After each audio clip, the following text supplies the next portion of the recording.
In this training video, we will be going over reviews settings.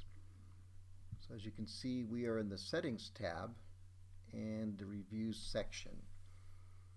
This is where you're going to type in your statement, your request for review. These are your words right here that you would type in.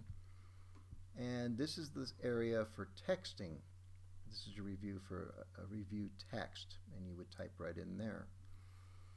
We allow you 3 different links for review request. So we have Google here, Yelp, and let's say you wanted Facebook. You would click on here and you would enter in the title Facebook and the review link for Facebook. Copy and paste it and put it right there. Then you'd click OK. Also, if you wanted to activate all of these, you just do this checkoff box. So now Yelp is activated, Google's activated with these boxes, or you can deactivate. You also can delete if you needed to. You can do that as well. Or edit Google, Yelp, or Facebook, or whichever you're putting in here. Also,